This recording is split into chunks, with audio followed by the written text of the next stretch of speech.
في أحوال السعداء يوم القيامة سورة الواقعة تفسير ابن كثير. الحمد لله رب العالمين والصلاة والسلام على أشرف الأنبياء وسيد المرسلين سيدنا محمد وعلى آله وأصحابه أجمعين. اللهم صل على سيدنا محمد وعلى آل سيدنا محمد كما صليت على إبراهيم وعلى آل إبراهيم في العالمين إنك حميد مجيد. أعوذ بالله من الشيطان الرجيم. بسم الله الرحمن الرحيم.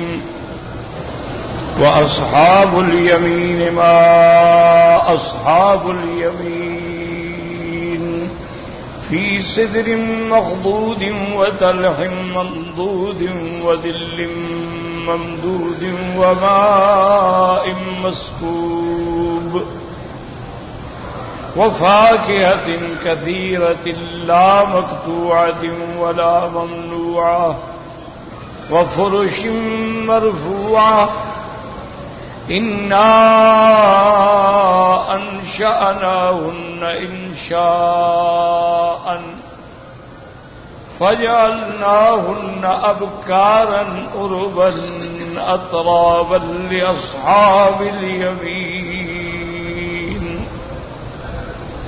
سلة من الأولين وسلة من الآخرين.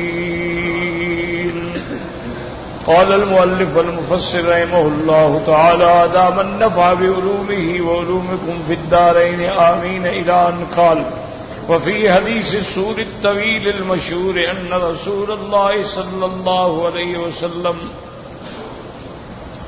يشفع للمؤمنين كلهم في دخول الجنة فيقول الله تعالى قد شفعتك وأذنت لهم في دخولها.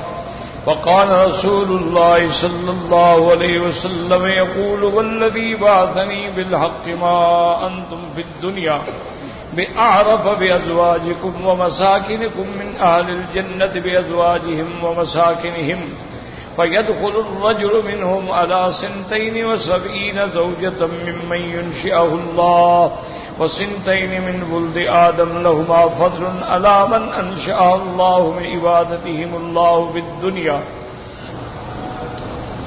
يدخل على الأولى منهما في غرفة من ياقوتة على سرير من ذهب مكلل باللؤلؤ عليه 70 زوجا من سندس واستبرق وإنه ليضع يده بين كتفيها ثم ينظر إلى يده من صدرها من وراء ثيابها. اب مفسر رحمت اللہ علیہ فرماتے ہیں کہ حدیث السور جو ہے بڑی طویل حدیث مشہور ان رسول اللہ صلی اللہ علیہ وسلم یشفع حضور صلی اللہ علیہ وسلم مومنین کے لیے سفارش فرمائیں گے. تمام ایمان والے جو ہیں وہ جنت میں داخل ہوں گے اللہ کی رحمت سے. اللہ تبارک و تعالیٰ فرمائیں گے کہ شفاعتک میں نے آپ کی شفاعت کو قبول کیا وَأَذِنْتَ لَهُمْ فِي دُخُولِ وَأَذِنَتْ لَهُمْ فِي دُخُولِهَا اور ان کو میں نے جنت میں داخل ہونے کی اجازت دی. فقال رسول اللہ صلی اللہ علیہ وسلم یقول حضور پاک نے فرمایا والذی بعثنی بالحق مجھے قسم ہے اس ذات پاک کی جس نے مجھے حق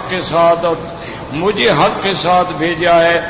آپ نے فرمایا ما انتم فی الدنیا بعرف بازواجکم ومساکنکم تم یعنی جنت میں داخل ہونے کے بعد اپنے گھر کو اپنے مکانات کو ایسے پہچانو گے جیسے تم اس سے پہلے اپنے گھروں کو دنیا میں پہچانتے تھے. اور آپ نے فرمایا فَيَدْخُلُ الرَّجُلُ مِنْهُمْ ہر مومن کو اللہ تبارک و تعالی جو ہیں وہ 72 بیویاں عطا فرمائیں گے جن کو اللہ تبارک و تعالی نے اپنے شان کن سے پیدا فرمایا ہے. اور 2 اللہ تبارک و تعالی اس کو نساء آدمی کے ہاتھ میں سے عطا فرمائیں گے. لیکن جو دنیا کی بیویاں ہیں ان کو جنت کی بیویوں پہ فضیلت ہوگی. ان کو شرف ہوگا اس لیے کہ انہوں نے دنیا میں عبادت کی، دنیا میں اللہ کی فرما برداری کی۔ اب مومن جو ہے سب سے پہلے اپنی بیوی کے بعد جب جائے گا تو وہ کمرہ جو ہے یاقوت کا بنا ہوگا، سونے کی چارپائیاں اور پلنگ ہوں گے جن پہ موتی جڑے ہوں گے، علیہ سبعون زوجا من سندس و استبرق، اور اس پر 70 قسم کے ریشمی، موٹا ریشم بھی اور باریک ریشم کے بھی بستر ہوں گے۔ وَإِنَّهُ لَيَضَعُ يَدَهُ بَيْنَ كَتْفَيْهَا، اور مومن جب اپنی بیوی کے پشت پہ ہاتھ رکھے گا تو سینے سے نظر آئے گا۔ وَجَلْدَهَا وَلَحْمَهَا وَإِنَّهُ لَيَنظُرُ إِلَى مُخِّ سَاقِهَا، اور اس کے لباس کے باوجود اس کی پنڈلی کے اندر جو گودا ہے وہ بھی نظر آئے گا۔ كَمَا يَنظُرُ أَحَدُكُمْ إِلَى السِّلْكِ فِي كَسْوَةِ الْيَاقُوتِ كَيَدِهِ لَهَا مِرَاءَةً، یعنی جیسے تم کسی یاقوت کے دانے کے اندر دھاگا ڈالتے ہو تو ہر طرف سے نظر آتا ہے، ایسے اس کا بدن صاف ہوگا، اس کا ہاتھ گویا شیشہ ہوگا۔ وَكَبَدَهَا لَهُ مِرَاءَةً، اس کا جگر گویا شیشہ ہوگا۔ فَبَيْنَمَا هُوَ عِندَهَا لا يملها ولا تمله ولا يأتيها من مرة إلا وجدها عذراء، اب یہ اپنی بیوی کے ساتھ نہ اس کا دل بھرے گا نہ اس کا دل بھرے گا، اور جب بھی یہ اپنی بیوی سے ملیں گے اس کو کنوارا پائیں گے۔ ما يفتر ذكره ولا يشتكي قبلا الا انه لا مني ولا منية، نہ تو مرد کی طاقت میں کمی آئے گی اور نہ عورت کی طاقت میں کمی آئے گی، ہاں وہاں منی نہیں ہوگی نہ مرد میں نہ عورت میں۔ فبینما ہوا كذلك ذرودیا انا كذلفنا انك لا تمل ولا تمل الا انك ازواج غيرها فيخرج ياتيهن واحدة واحدة كما كلما جاء واحدة، پھر اس کے بعد آواز آئے گی کہ اب یہ تو جانتے ہیں کہ تمہارا دل نہیں بھرے گا لیکن تمہاری اور بیویاں بھی ہیں، سب کے پاس جاؤ۔ واللہ ما فی الجنۃ شیء احسن منک وما فی الجنۃ شیء احب الی منک، اور جب وہ اپنی بیویوں کے پاس آئیں گے تو وہ کہیں گے خدا کی قسم ہے جنت میں سب سے بہتر تم ہو اور سب سے محبوب بھی مجھے تم ہو۔ وقال عبد الله بن وهب اخبرني عمرو بن الحارث عن دراج بن حجيرة عن ابي هريرة عن رسول الله صلى الله عليه وسلم انه قال له النطع في الجنة، حضرت ابی ہریرہ فرماتی ہیں کہ حضور صلی اللہ علیہ وسلم سے پوچھا گیا کہ کیا جنت کے اندر بھی میاں بیوی جمع کریں گے؟ قال نعم والذی نفسی بیدہ دہمن بار بار جمع کریں گے۔ فاذا قام عنہا رجال مطہرۃ بکرا، اور جب وہ جمع سے فارغ ہوں گے تو اللہ تبارک و تعالی اس عورت کو دوبارہ جو ہے باکرہ بنا دیں گے۔ وقال الطبراني حدثنا ابراہیم بن جابر الفقیہ البغدادی قال حدثنا محمد بن عبد الملک الدقیقی الواسطی قال حدثنا معلى بن عبد الرحمن الواسطي قال حدثنا شريك عن عاصم الأحول عن ابي المتوكل ابي سعيد قال قال رسول الله صلى الله عليه وسلم ان اهل الجنة اذا جامعوا نساءهم اذن ابكارا، جب مومنین اپنی بیویوں سے جنت میں جمع کریں گے تو وہ دوبارہ باکرہ ہو جائیں گی۔ وقال ابو داود الطیالسی اخبرنا عمران عن قتادہ قال قال رسول اللہ صلی اللہ علیہ وسلم یؤتی المؤمن فی الجنۃ قوۃ کذا وکذا فی النساء، اللہ تبارک و تعالی مومن کو جنت کے اندر کتنے مردوں کی طاقت عطا فرمائیں گے۔ ایک روایت میں آتا ہے کہ 100 مرد کی قوت عطا فرمائیں گے۔ قلت یا رسول اللہ یأتیک ذلک قال یؤتی قوۃ 100، ایک 100 بندے کی طاقت اس کو اللہ عطا فرمائے گی۔ رواہ الترمذی من حدیث ابی داؤد وقال صحیح غریب، ورواہ ابو القاسم الطبرانی من حدیث حسین بن علی الجعفی عن زائدۃ عن هشام بن حسان محمد بن سیرین عن ابی ہریرہ قال قیل یا رسول اللہ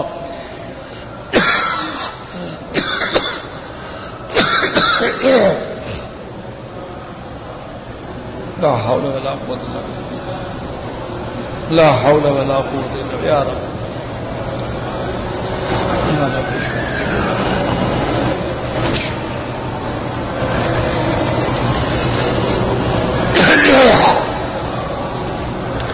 قیل یا رسول اللہ النصر الی نسائنا بالجنہ، کیا ہم جنت میں اپنی بیویوں سے ملیں گے؟ قال ان الرجل ليس في اليوم الا 100 اضاء، اللہ تبارک و تعالیٰ اس کو اتنی طاقت دیں گے کہ ایک دن میں 100 کنواری کے ساتھ بھی وہ مل سکے گا۔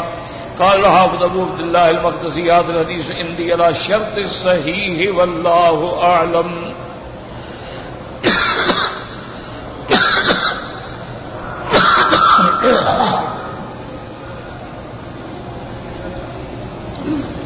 لا حول ولا قوة الا باللہ۔ اب یاد رکھیں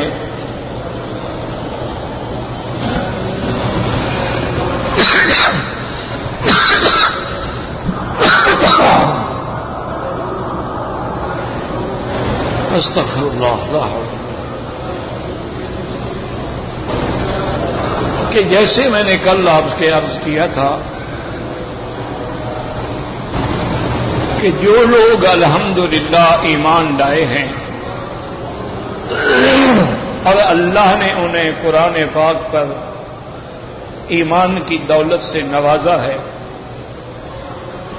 حضور صلی اللہ علیہ وسلم کی رسالت پر ایمان ہے، ان کے لیے تو یہ ساری چیزیں جو ہیں قطعاً مشکل نہیں۔ قرآن میں آ گیا، اللہ پاک ہو رہے ہیں تو فرمائیں گے آمنا۔ حدیث سے مبارک میں آ گیا الحمدللہ، بات ختم ہو گئی۔ لیکن جو دشمن ہیں، اعدائے اسلام ہیں، اعدائے دین ہیں، اعدائے قرآن ہیں، اعدائے حدیث ہیں، وہ ان کتابوں کو، روایات کو دیکھ کے اسلام کی ایک غلط تصویر لوگوں کو پیش کرتے ہیں کہ دیکھو جی مسلمانوں کا تو جنت میں بھی بس یہی کام ہوگا کہ عورتیں ہیں اور جماع ہے اور عورتیں ہیں اور کنواریاں ہیں اور عورتیں ہیں اور حالانکہ اعتراض کرنے والے وہ لوگ ہیں جن کے ہاں کسی حلال حرام کی تمیز ہی نہیں ہے۔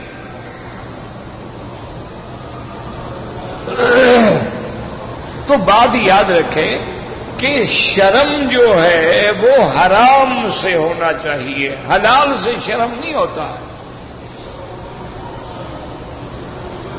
مثال کے طور پہ اللہ تبارک و تعالی نے ہمارے لیے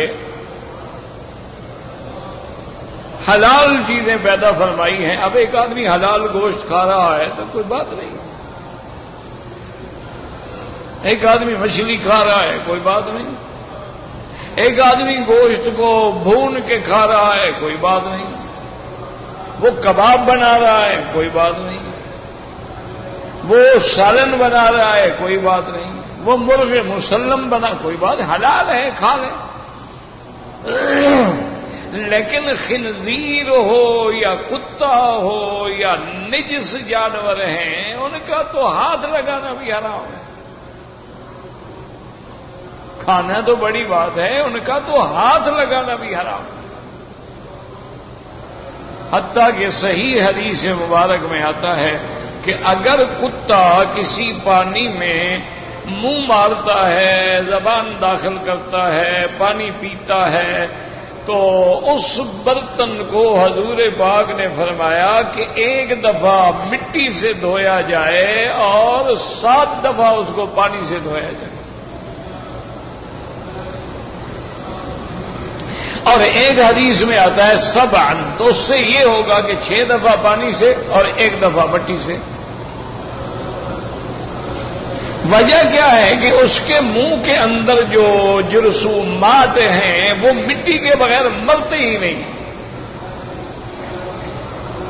اب میری کہنے کی بات یہ ہے کہ اچھا اگر بکری پانی پی لے کوئی بات نہیں، اگر ہم نے بکری کو ہاتھ لگا لیا ہے، اس کا دودھ دوہا ہے، ہاتھ دھو لیے کوئی بات نہیں، کسی وضو شدو کی بھی ضرورت نہیں۔ تو بات صرف یہ سمجھ لیں کہ اللہ جو نقشہ ہمیں جنت کا دکھلا رہے ہیں جب وہاں زندگی ہی الگ ہے، وہ عالم ہی الگ ہے، وہ طاقت ہی الگ ہے، وہ قوت ہی الگ ہے، تو پھر اس پہ اعتراض کرنے کا کسی کو کیا حق ہے؟ وہ تو ایک منظر ہے کہ بھئی انسان مومن جو ہے اس کو ہر، جیسے کہ صحابہ نے ایک دفعہ مشورہ کیا، آپس میں بیٹھے مشورہ کیا کہ یار پہلے زمانے کے لوگ جو تھے ان کی عمر ماشاءاللہ 1000 سال، 800 سال، 900 سال، 500 سال، 300 سال، اور ہماری عمر کیا ہے 60 70 80، بہت قلیل 100 تک پہنچتے ہیں، تو ہم ان کی عبادت کا مقابلہ کیسے کر سکتے ہیں؟ ایک آدمی نے 200 سال نماز پڑھی ہے اور ایک نے 50 سال پڑھی ہے۔ تو صحابہ نے آپس میں بیٹھ کے اتفاق کیا، انہوں نے کہا بھی بات سنو، میں تو اپنے آپ کو خصی کر لیتا ہوں تاکہ عورت کی خواہش ہی نہ ہو، تمنا ہی نہ ہو، میں تو کبھی شادی بھی نہیں کروں گا، اس جھنجٹ میں بھی نہیں پڑوں گا کہ بیوی آئے گی، گھر ہوگا، ذمہ داریاں ہوں گی، اولاد ہوگی، بچے ہوں گے، میں تو ہمیشہ کے لیے مجرد رہوں گا تاکہ عبادت کر سکوں۔ ایک نے کہا اچھا بھی میرا آج کے بعد یہ فیصلہ ہے کہ میں روزانہ روزہ رکھوں گا، جب تک زندگی ہے روزہ۔ ایک صحابی نے کہا کہ چلو میرا بھی آج کے بعد فیصلہ ہے، لا انام اللیلہ، میں رات کو کبھی نہیں سوؤں گا، ساری رات عبادت کروں۔ ایک صحابی نے کہا کہ چلو بھائی میں یہ فیصلہ کرتا ہوں کہ نہ میں کوئی گوشت کھاؤں گا، نہ گھی کھاؤں گا، کوئی طاقتور چیز نہیں کھاؤں گا، بس سوکھی موکی روٹی کھا لی کوتلا یا منہ سے گزارا کروں گا، اور شادی بھی نہیں کروں گا۔ جب حضور کو پتہ لگا صلی اللہ علیہ وسلم، سرکار دو عالم، محبوب دو عالم، رحمت دو عالم صلی اللہ علیہ وسلم کو پتہ لگا، آپ نے بلایا، آپ نے فرمایا ایکم مثلی، آپ نے فرمایا تم میں کون ہے جو میری مثل ہو اور میرا مقابلہ کرے؟ ہم نے کہا یا رسول اللہ کوئی بھی نہیں، آپ تو خاتم الانبیاء، امام الانبیاء، افضل الانبیاء، سید الانبیاء، سید الاولین والآخرین، آپ کا کون مقابلہ کر سکتا ہے؟ تو آپ نے فرمایا کہ میں انا اتزوج، میں شادیاں بھی کرتا ہوں، انام میں سوتا بھی ہوں، جاگتا بھی ہوں، روزہ بھی رکھتا ہوں، افطار بھی کرتا ہوں، اچھی چیز ملے تو کھا لیتا ہوں، نہ ملے تو صبر کرتا ہوں، تم کون ہو میرا مقابلہ کرنے والے؟ آپ نے فرمایا اسلام میں کوئی رہبانیت نہیں ہے، یہ کوئی اسلام نہیں کہ آدمی ہمیشہ روزے سے رہے، بالکل غلط بات ہے۔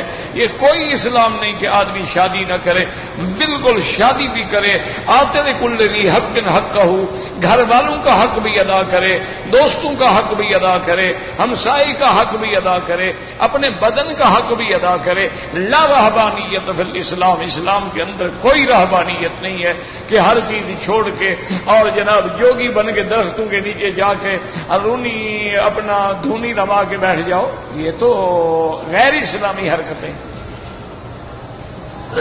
تو بات سمجھو، اسلام صرف یہ چاہتا ہے حلال ہو حرام نہ ہو۔ باقی کوئی یہ کہے کہ جناب وہ 72 حوریں ہوں گی تو انسان کو 72 عورتوں کی کیسے طاقت، تو وہ تو زندگی ہی الگ ہے، اس کو تم کیوں قیاس کر رہے ہو؟ وہ تو عالم ہی الگ ہے، عالم برزخ الگ ہے، عالم دنیا الگ ہے، عالم آخرت الگ ہے، وہ تو عالم ہی نرالا ہے۔ یہاں تو سورج ڈوب جاتا ہے، وہاں تو سورج ہوگا ہی نہیں، وہاں تو یہ آسمان و زمین بھی نہیں ہوں گے،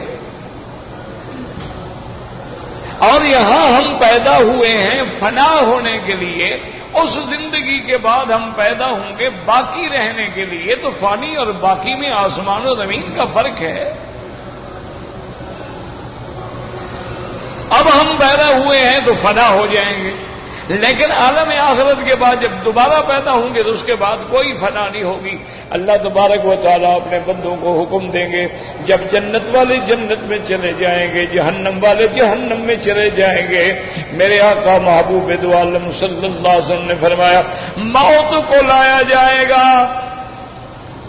ایک جانور کی شکل میں موت کو لایا جائے گا، مینڈے کی شکل میں، اور اللہ حکم دیں گے کہ اب موت پہ موت آ جانی چاہیے، اس موت کو ذبح کر دیا جائے گا، اور اللہ حکم دیں گے یا اہل الجنت خلود لا موت بعدہ، اے جنت والو اب تم نے ہمیشہ زندہ رہنا ہے، موت نہیں آئے گی، اور جہنمیوں تم نے ہمیشہ جہنم میں رہنا ہے، اب موت نہیں آئے گی، اب فنا نہیں آئے گی۔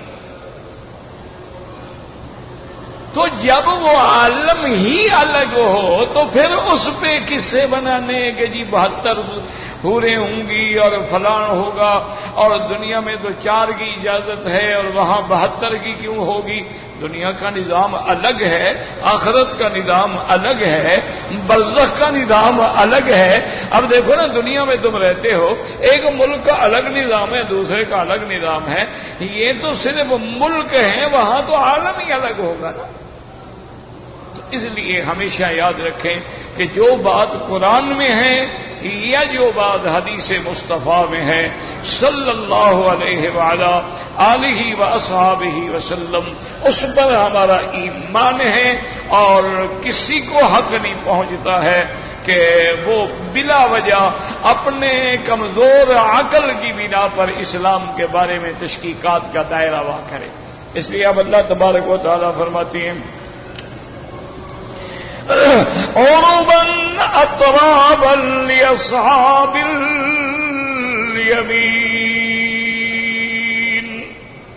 اللہ نے فرمایا وہ بیویاں جن کو اللہ جنت میں پیدا فرمائیں گے، ایک تو پہلی صفت ان کی ہوگی کہ وہ کنواریاں ہوں گی، دوسری صفت ہوگی عربن کہتے ہیں اپنے خامد سے محبت کرنے والی، اس کو کہتے ہیں عرب۔ قال سعید الجبین عباس یعنی متحببات الی ازواجہن الم تر الی الناقۃ الذبات ہی کذالک، کہ وہ اپنے خامن سے زیادہ محبت کرنے والی ہوں گی، جیسے ذابیہ ناکا جو ہے وہ اپنے اونٹ سے محبت کرتی ہے۔ وقال ذاکر العرب والاباشق لازواجہن وازواجہن لہن عاشقون، اور حضرت ابن عباس فرماتی ہیں کہ عرب کا معنی وہ اپنے خاوندوں پہ عاشق ہوں گی اور خاوند ان پہ عاشق ہوں گے۔ وقضا قال عبداللہ بن سرجس مجاہد اکرم اللہ علیہ وحیا نبی کثیر وعطیۃ الحسن وقطارہ وزہاق وغیرہم۔ وقال ثور بن یزید نے قال سالم باز القول عربا قال ہی الملکۃ لزوجہا، اپنے خامن سے پیار کرنے والی۔ وقال شعبان سماکن وہی الغنجۃ، اپنے خامن سے ناز و انداز کرنے والی۔ وقال اجلا ابن عبداللہ نے کہا یہ شکیلہ، اپنے خامن کے سامنے مختلف اشکال سے پیش آنے والی۔ وقال صاحب صالح ابن اسلم عربا قال الشکیلۃ بلغت اہل مکہ والغنجۃ بلغت اہل المدینہ، شکلا لغت اہل مکہ ہے اور غنجہ جو ہے بلغت اہل المدینہ ہے۔ وقال تمیم بن حزم ہی حسن التبعل، یعنی خامد کے ساتھ بڑے خوش اسلوبی سے پیش آنے والی۔ وقال زید بن عبد الرحمن العرب العرب حسنات الکلام، انہوں نے فرمایا عرب کہتے ہیں جو کلام اچھی کرنے والی ہو۔ وقال بیات مذکران سعد بن شطاس کی قال نابلی انجاب محمد نبی جدی قال قال رسول اللہ عربا قال کلامهن عربی، ایک قول یہ بھی ہے کہ ان کی لغت جو ہے عربی ہوگی۔ قوله اترابا، اور تمام ہم سن ہوں گی۔ قال ذاکر بعض یعنی فی سن واحدۃ 33 سنہ، مرد ہو یا عورت ہو، قیامت والے دن اللہ ان سب کو جوانی عطا فرمائیں گے اور 33 سال کی عمر ہوگی۔ وقال مجاہد الاطراب والمستویات، اطرابانہ برابر، وفی روایت انہ الامثال ایک جیسا، وقال عطیت الاقران ایک دوسرے جیسی عمر۔ وقال صدی اطرابا فی الاخلاق المتواخیات بینہن لیس بینہن تباغض ولا تحاسد لا یعنی لا کما کنا ذرائر متعادیات. اور بعض علماء نے فرمایا ترابنا یعنی اخلاق کے اندر برابر ہوں گی، ان کے اندر کوئی بغض نہیں ہوگا، کوئی حسد نہیں ہوگا. جیسے دنیا میں عورتوں کے اندر جلاپا ہوتا ہے، حسد ہوتا ہے، بغض ہوتا ہے، لیکن قیامت کے اندر ان چیزوں سے وہ پاک ہوں گی. وَنَزَعْنَا مَا فِي صُدُورِهِم مِّن غِلٍّ إِخْوَانٍ، اللہ فرماتے ہیں ہم ان کے دلوں سے کینہ اور حقد اور حسد جو ہے وہ نکال دیں گے. وقال نبی آدم حدثنا ابو سعید الاشج قال حدثنا ابو اسامہ عبد الله بن كعب بن حسن ومحمد عروبا اترابا قال المستويات الاسنان يأتلفن جميعا ويلعبن جميعا، یعنی ہم عمر ہوں گی آپس میں اکٹھے کھیلنے والی بولنے والی. وقت ابو ترمذی عن احمد بن منی ابی معاویہ عبد الرحمن صاحب عن النعمان بن سعد علی رضی اللہ تعالی عنہ قال قال رسول اللہ صلی اللہ علیہ وسلم ان فی الجنۃ لمجتمعا للحور العین یرفعن اصواتا لم تسمع الخلائق بمثلها. میرے آقا نے سرکار دو جہاں صلی اللہ علیہ وسلم نے فرمایا کہ قیامت میں جنت کے اندر حوریں بھی اکٹھی ہوں گی، ان کے بھی اجتماع ہوں گے، ان کی بھی پارٹیاں ہوں گی. اور جب اکٹھی ہوں گی تو پھر مل کے ایسی آواز میں وہ یہ کلمات کہیں گی، یہ رجز پڑے گی کہ ایسی آواز دنیا میں کبھی کسی نے نہیں سنی ہوگی. یقولن نحن الخالدات فلا نبید، وہ کہیں گی کہ مومنو ہم ہمیشہ رہنے والی ہیں، کبھی ہلاک نہیں ہوں گی. نحن النائمات فلا نباس، اور ہم ایسے خوش انداز ہیں کہ کبھی بد شکل نہیں ہوں گی. وَنَحْنُ الرَّاضِيَاتُ فَلَا نَسْخُطُ، اور ہم ہمیشہ اپنے خامد سے راضی رہنے والی، کبھی ناراض نہیں ہوں گی. طُوبَىٰ لِمَنْ كَانَ لَنَا وَكُنَّا لَهُ، خوش بخت وہ ہے جس کی ہم بیویاں بنیں گی اور وہ ہمارا شوہر بنے گا. ثم قال هذا حديث غريب. وقال الحافظ ابو يعلى اخبرنا ابو خيثمة قال حدثنا اسماعيل بن عمر قال حدثنا ابن ابي ذئب بن فلان بن عبد الله بن رافع عن بعض ولد انس بن مالك رضي الله تعالى عنه عن انس ان رسول الله قال ان الحور العين لا يغتبن لا يغنين، وہ جنت میں گائیں گی اور کیا کہیں گی؟ نحن خیرات حسان، ہم اچھی پسندیدہ خوبصورت چہرے والیاں ہیں. خبئن لازواج کرام، اللہ نے ہمیں باعزت شوہروں کے لیے چھپا کے رکھا ہے. قلت اسماعیل بن مرادہ ہوا ابو المنذر واسطی آد الثقات الاسبات وقد روى هذا الحديث الامام عبد الرحیم بن ابراہیم الملقب بالدحیم عن ابن ابی فدیک عن ابن زید بن عبد الخطاب بن عبد الله رافع عن ابن انس عن انس رضی اللہ تعالی عنہ قال قال رسول الله صلى الله عليه وسلم الحور جنان الحور الانسان خلقنا لازواج الكرام وقوله تبارك وتعالى لاصحاب اليمين، اے خلقنا اصحاب الیمین او ادخلنا اصحاب الیمین. اللہ تبارک و تعالی نے یہ داہنے والوں کے لیے، ایمان والوں کے لیے یہ نعمتیں پیدا کی ہوں گی. ولذر متعلق کوئی نہ انشاءاللہ انشاءاللہ جعلناهن ابکارا عربا اترابا لاصحاب الیمین وتقدیر انشاءناهن لاصحاب الیمین. اللہ تبارک و تعالی نے ہمیں اصحاب یمین کے لیے بنایا ہے.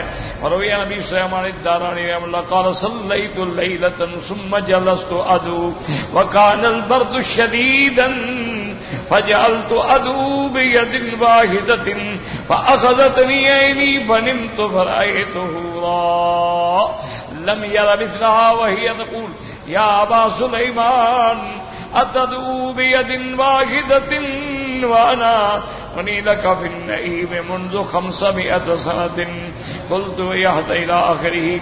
ابھی سلیمان الدارانی رحمۃ اللہ علیہ یہ بہت بڑے اولیاء اللہ میں گزرے ہیں. وہ فرماتے ہیں ایک رات میں نماز پڑھتا رہا، نماز پڑھنے کے بعد میں بیٹھ گیا اور پھر میں دعا مانگتا رہا. برد شدید ٹھنڈی بہت زیادہ تھی، حتیٰ کہ میں مجبور ہو گیا کہ ایک ہاتھ سے دعا مانگوں، یعنی ایک ہاتھ سے اپنے آپ کو گرم رکھنے کے لیے کہوں۔ کہتے اسی حالت میں مجھے نیند آ گئی اور میں نے نیند کے اندر دیکھا اللہ نے مجھے حور دکھلائی جنت کی، اور اس جیسی خوبصورت عورت میں نے دنیا میں نہیں دیکھی، اور اس نے مجھے کہا کہ آبا سلیمان اچھا آج تم تھک گئے ہو، ایک ہاتھ سے دعا مانگ رہے ہو، میں تو 500 سال سے تمہارے لیے دعائیں مانگ رہی ہوں۔ قلت ويحتمل أن يكون قوله لأصحاب اليمين متعلقا بما قبله وهو قوله أترابا لأصحاب الیمین۔ بعض علماء فرماتی ہیں کہ اس کا تعلق اصحاب الیمین سے ہے، یعنی ان کی اور اصحاب یمین کی عمر جو ہے وہ برابر ہوگی، کما جاء فی الحدیث الذی رواه البخاری ومسلم من حدیث جریر نواز بن القعقاع النبی ہریرہ رضی اللہ تعالی عنہ قال قال رسول اللہ صلی اللہ علیہ وسلم۔ اس حدیث کو امام بخاری امام مسلم رحمت اللہ علیہم نے روایت فرمایا ہے۔ حضرت ابی ہریرہ فرماتے ہیں کہ میرے آقا نے آقائے دو عالم نے صلی اللہ علیہ وسلم نے فرمایا اول زمرۃ يدخلون الجنۃ علی صورت القمر لیلۃ البدر، جنت میں پہلی جماعت جو داخل ہوگی ان کو اللہ ایسا چہرہ دیں گے جیسے 14ویں کا چاند کھلا ہوتا ہے۔ والذین یلونہم علی ضوء اشد کوكب دري فی السماء اضاءۃ، ان کے بعد جو جماعت ہوگی وہ ستارے کی طرح ان کا چہرہ روشن ہوگا۔ لا یبولون ولا یتغوطون ولا یتطفلون ولا یتمخطون، اور وہ جنت میں جانے کے بعد نہ تو پیشاب ہوگا نہ براز ہوگا، نہ وہ ناک سے کوئی بلغم نکالیں گے نہ منہ سے کوئی تھوک نکالیں گے۔ امشادہم الذھب، ان کی کنگھیاں سونے کی ہوں گی، وریحہم المسک، اور ان کی خوشبو جو ہے وہ مشک ہوگی، ومجامرہم الالوۃ، اور ان کے لیے جو خوشبو جلائی جائے گی وہ سب سے بوٹی الوا قیمتی ہے۔ وازواجہم الحور العین، اور ان کی بیوی حور عین ہوگی۔ اخلاقہم علی خلق رجل واحد ام علی صورت ابیہم آدم 60 ذراعا فی السماء۔ اللہ تبارک و تعالیٰ پھر ان کو جنت کے اندر حضرت آدم علیہ السلام کی شکل میں، یعنی جیسے حضرت آدم کا قد مبارک 60 ہاتھ تھا تو سب اب جو ہے وہ 60 ہاتھ کے جوان ہوں گے۔ وقال الامام احمد بن هارون وفان قراتنا حماد بن سلمة وروى الطبراني واللفظ بن حبان بن علي بن زيد بن سعيد بن المسيب النبي هريرة رضي الله تعالى عنه قال قال رسول الله صلى الله عليه وسلم يدخل اهل الجنة جردا مردا بيضا جعادا مكحلين ابنا، جب جنت والے جنت میں داخل ہوں گے اور نوجوان، کوئی داڑھی نہیں کوئی مونچھیں نہیں ہیں اور بال گھنگریالے ہیں اور آنکھیں ایسی ہیں جیسے تازہ سرما لگا کے آئے ہوں۔ وَهُمْ عَلَىٰ خَلْقِ آدَمَ 60 ذراعا فِي أَرْضٍ 7 أَذْرُعٍ۔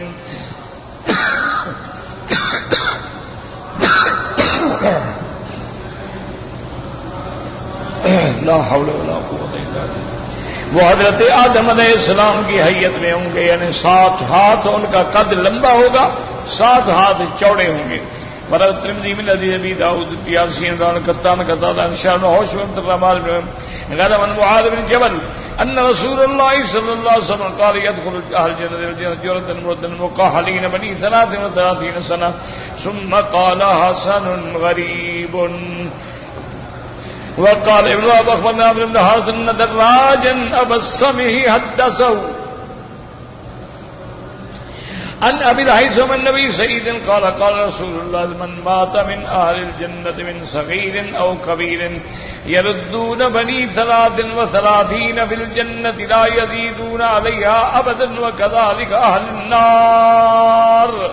حضرت ابی سعید روایت کرتی ہیں کہ میرے آقا نے حضور پاک صلی اللہ علیہ وسلم نے فرمایا جو بندہ دنیا میں مر گیا چھوٹا ہے یا بڑا ہے، جب جنت میں داخل ہوں گے تو سب کی عمر برابر ہوگی، 33 سال کی عمر ہوگی، پھر وہ اسی عمر میں رہیں گے، اس سے نہ بڑھیں گے نہ کم ہوں گے، اور اسی طرح جہنمی جو ہے ان کو بھی اسی طرح جوان کر کے داخل کیا۔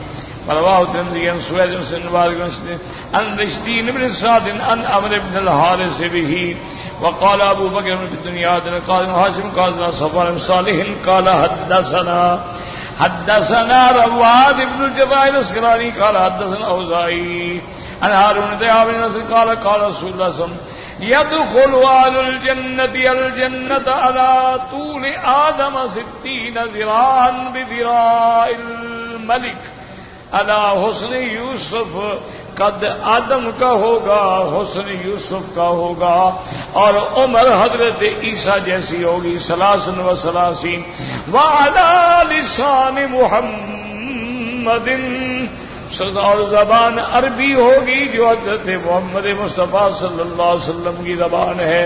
جردن مردن وقول وقال ابو داود حدثنا محمد بن خالد قال حدثنا ابن الاوزاعي عن هارون بن مالك قال قال رسول الله صلى الله عليه وسلم يبعث اهل الجنه على صورة آدم في ميلاد عيسى 33 جردا مردا مكحلين ثم يذهب بهم الى شجره في الجنه يكسون منها لا ترى سيادنا شبابهم، پھر ان کو ایسا لباس پہنایا جائے گا نہ لباس کبھی پھٹے گا نہ جوانی میں کبھی فرق آئے گا۔ سلۃ من الاولین وسلۃ من الآخرین واللہ اعلم۔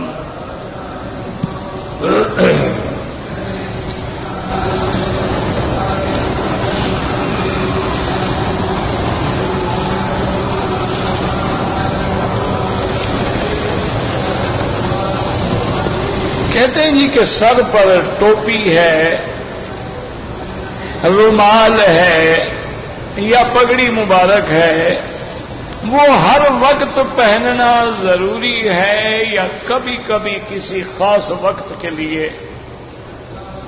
بات سمجھیں کہ تہذیب اسلامی کا تو یہ تقاضا ہے کہ ہر حال میں، ہاں آدمی اپنے گھر میں بیٹھا ہے بھی بچوں کے ساتھ تو اس کی مرضی ہے، ورنہ وہ جب بھی باہر نکلے گا حضور صلی اللہ علیہ وسلم کبھی ننگے سر گلی میں، بازار میں، سوق میں کبھی نہیں آئے،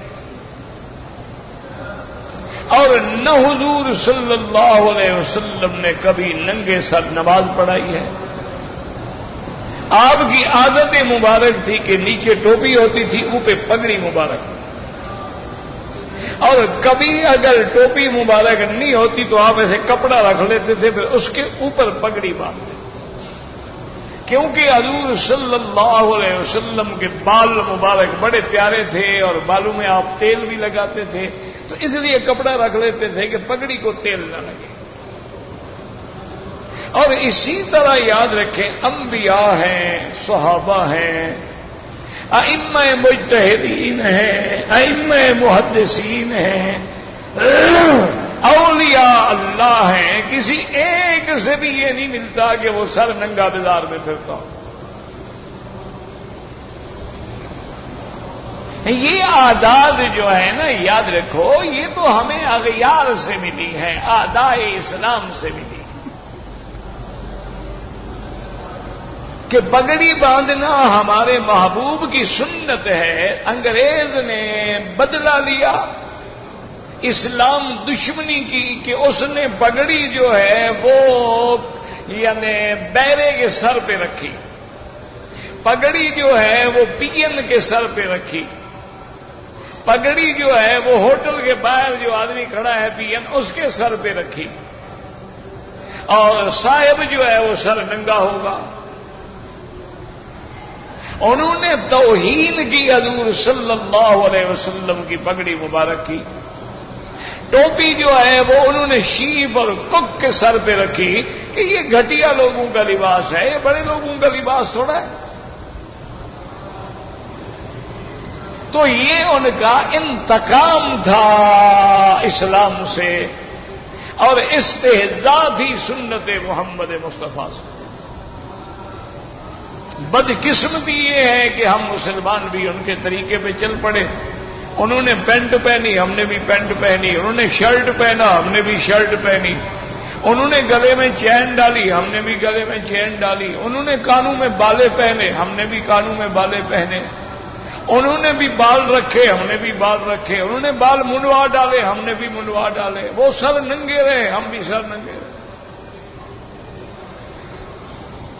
یہ تو صاف بات ہے کہ اس کا اہل اللہ سے یا اہل خیر سے یا اہل صلاح سے کوئی تعلق. اور دوسری بات ایک ہمیشہ یاد رکھو، بڑی سمجھ آنے والی بات ہے. اللہ نے آپ کو عقل دیا ہے ماشاءاللہ. آپ جب عمرہ کرتے ہیں یا احرام باندھتے ہیں تو احرام میں حکم ہے کہ مرد سر پہ کپڑا رکھے یا نہ رکھے. ہاں جی، احرام میں سر پہ کپڑا ہوتا ہے؟ نہیں ہوتا.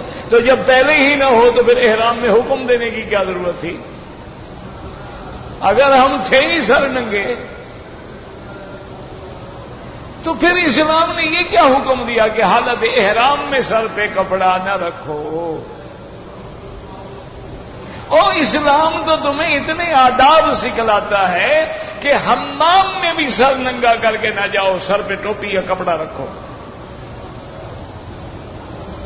اب حمام میں تو کوئی دیکھنے والا نہیں ہوتا ہے نا، وہاں بھی حکم ہے کہ سر پہ کپڑا رکھو. ایک مسئلہ ہے کہ بھی کوئی آدمی مجبور ہے، غریب ہے، جیسے صحابہ تھے، ان کے پاس ایک چادر ہوتی تھی، قمیض ہی کوئی نہیں تھا. بعض صحابہ بیچارے ایسی اسی ایک چادر کو یوں لپیٹ کے گلے میں باندھ لیتے تھے. بعض صحابہ پر تو یہ عالم بھی گزرا ہے کہ ایک چادر ہے، نہ بیوی کے پاس ہے نہ خاوند کے پاس ہے. وہ نماز پڑھنے کے لیے مسجد آتے تو بیوی بیچاری اپنی پرچھا لے کے اپنے بدن کو چھپا کے گھر میں بیٹھی رہتی. خاوند واپس آ جاتا، وہ بیچارہ چٹائی لپیٹ لیتا اور کپڑا بیوی کو دیتا اور نماز پڑھ لیتی. تو اب ان باتوں کو سامنے، باقی ہے ضد ہے یا رواج ہے. مجھے آپ پوری تاریخ اسلام سے ایک پیغمبر کا واقعہ دکھا دیں کہ وہ بغیر سر کے کپڑے کے بازار میں آتے تھے، یا حضور صلی اللہ علیہ وسلم کبھی بغیر کپڑے کے آئے.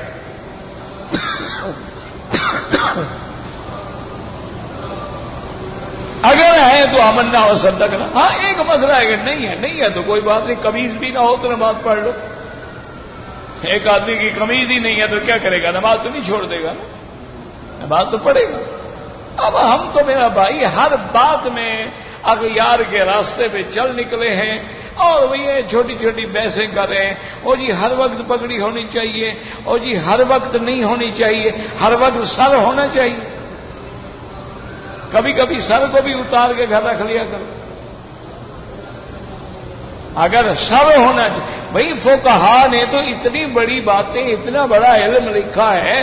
وہ کہتے ہیں کہ جس لباس میں تم کسی یعنی اپنے افسر کے سامنے جانا پسند نہیں کرتے ہو تو اللہ کے سامنے آنے کے بعد بھی تم تیاری کرو نا. خذوا زینتکم عند کل مسجد، اہتمام کرو. باقی تمہاری مرضی ہے، ضد کا علاج ہے نہیں. ٹی شرٹ سے نماز ہو جاتی ہے، بالکل جناب ہو جاتی ہے، لیکن مکروہ ہو جاتی ہے کہ تم نے بلا وجہ اپنے بازو جو ہے وہ ننگے کیے ہوئے ہیں. وجہ کیا ہے؟ کہ اللہ کا عذاب ہے، بھوکے ننگے ہو، کپڑا چھوٹا ہو گیا ہے. انگریز کی نقل ہے. کم از کم اللہ کے گھر میں آنے کے لیے تو لباس رکھ لو. کوئی کپڑا لپیٹ لیا، کوئی اچھا قمیض پہن لیا. یہ ٹی شرٹ ہے اور فلان ہے اور عورتوں کی منی سکرٹ ہے، وہ اونچی ہوتی جا رہی ہے اور مردوں کی پینٹ نیچی ہوتی جا رہی ہے. پتہ نہیں کہاں جائیں گے، وہ کہاں پہنچیں گے اور یہ کہاں پہنچیں گے. اچھا اب انہوں نے ایک نئی پینٹ نکالی ہے پنڈلی تک، اب سب وہی پہنتے. حضور پاک نے فرمایا تھا کہ چادر جو ہے وہ موٹی پنڈلی بھی ہو، کبھی کسی نے نہیں باندھی. اب انہوں نے پینٹ بنا دی، اب سب نہ نکر ہے نہ پینٹ ہے، کوئی اور بلا ہے. اب ماشاءاللہ اب تو ہماری بیٹیاں ہماری بہنیں جو ہیں ان کے لیے بھی وہ پاجامہ اور جو شلوار آ گئی ہے اس کا نام ہی مولوی شلوار ہے، وہ بھی یہاں آدھی پنڈلی تک ہے، کیونکہ مولوی باندھتے تھے نا، اب وہ بھی بیچاری مولوی بن گئی.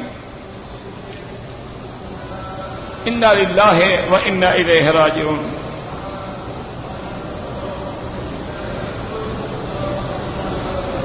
کہتے ہیں جی کہ ایک آدمی نے کوئی رقم لے کر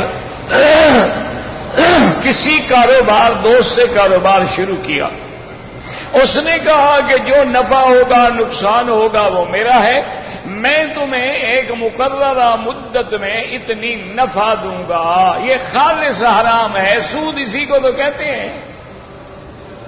اور سود کیا ہوتا ہے کہ تمہارا پیسہ ڈوبے مرے، سود تو دینا ہے نا. جب تک تم نفع نقصان میں شریک نہ ہو حرام ہے.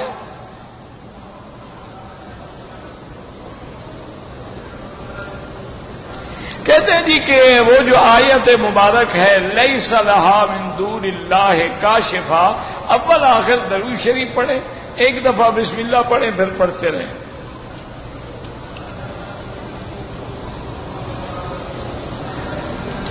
میں نے کئی دفعہ اپنے گھر سے احرام باندھ کے عمرہ کر لیا ہے، ماشاءاللہ یہ گھریلو عمرہ ہو گیا، یہ سنت والا عمرہ تو نہیں ہے. سنت والے عمرے کے لیے لازم ہے کہ انسان حد حرم سے باہر جائے.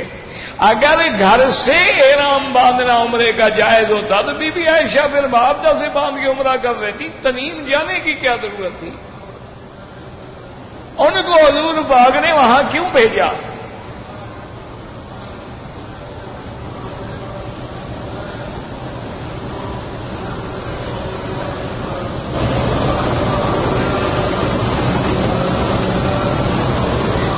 کہتے جی رمضان المبارک یا چاند نیا ہونے پر یا جمعہ مبارک واسطہ کسی چیز کا واسطہ نہیں، اللہ سے ادعونی، اللہ فرماتے ہیں مجھ سے براہ راست مانگو.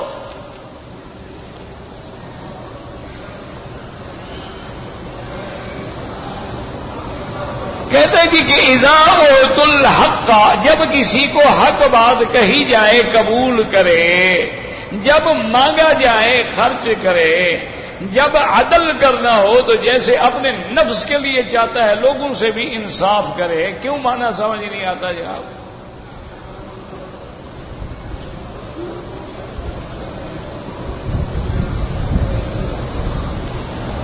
کہتے تھے کہ 13 سال پہلے میری کمر میں تکلیف ہوئی تھی، اب میں رکوع نہیں کر سکتا، اشارے سے نماز پڑھو، کرسی پہ بیٹھ کے پڑھو.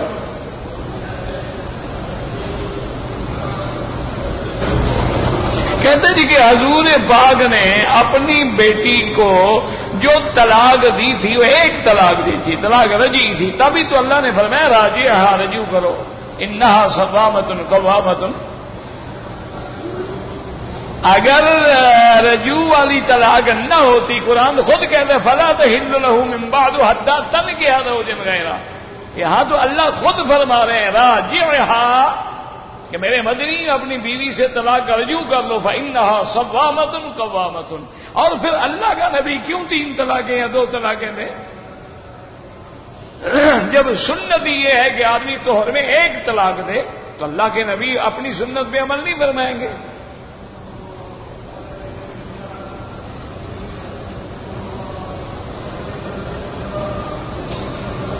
اگر کسی آدمی نے اپنے گھر سے چادریں باندھنی، اس کا ارادہ تھا کہ میں مسجد عائشہ جا کے عمرہ کا احرام باندھوں گا، لیکن پھر ارادہ بدل گیا، کوئی بات نہیں، جب نیت ہی نہیں کی، چادریں باندھنے کا نام تو احرام نہیں ہوتا.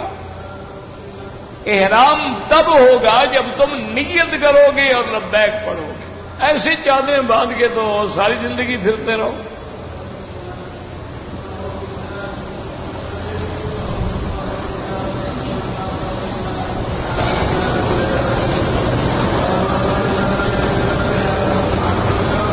بہرحال ایک بندے کے ساتھ کاروبار تھا، اب وہ قسم کھاتا ہے کہ کہ یہ ہوا ہے یہ. میرا بھائی اصول یہ ہوتا ہے یا تم ثبوت پیش کرو کہ وہ جھوٹ بول رہا ہے. اگر تمہارے پاس ثبوت نہیں ہے تو پھر اس کی قسم پہ اعتبار کرو. البینۃ علی المدعی والیمین علی من انکر. حضور کا فرمان ہے کہ ثابت کرنا مدعی کا کام ہے جو الزام لگا رہا ہے کہ یہ جھوٹ بولتا ہے. اگر ثابت نہیں کر سکتا وہ قسم کھائے تم اعتبار کرو. جھوٹی کہتا ہے قیامت میں پکڑا جائے گا.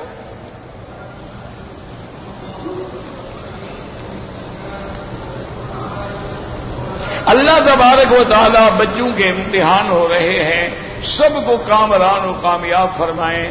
اللہ تبارک و تعالی ان کو صالح بنائیں،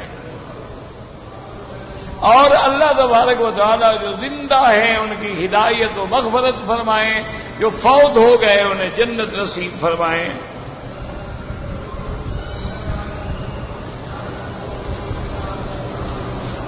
کہتے تھے کہ امام صاحب جو ہیں عصر کی نماز میں آخری قعدہ میں بیٹھے تھے تو میں آیا شامل ہونا چاہتا. کچھ ایک دو آدمی اور بھی کھڑے تھے، انہوں نے مجھے اشارہ کیا. امام صاحب نے سلام پھیر دیا، پھر ہم نے دوسری جماعت کی. ٹھیک ہے، اچھی بات، کیونکہ امام صاحب تو ختم کر چکے تھے نا نماز.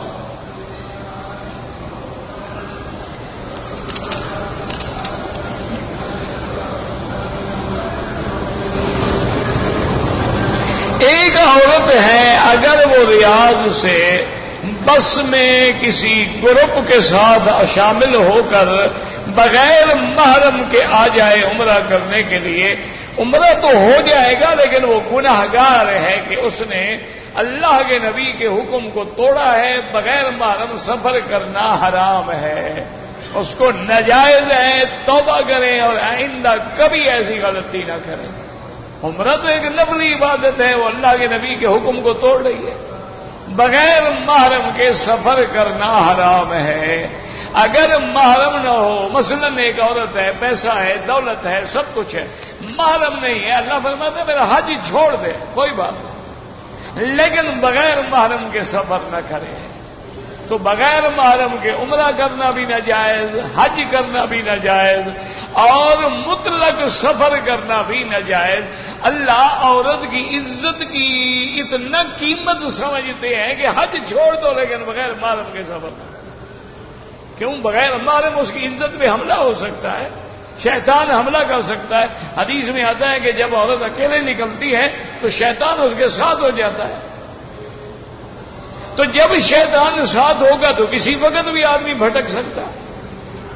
اللهم صل على سيدنا محمد وعلى آل سيدنا محمد كما صليت على إبراهيم وعلى آل إبراهيم في العالمين إنك حميد مجيد.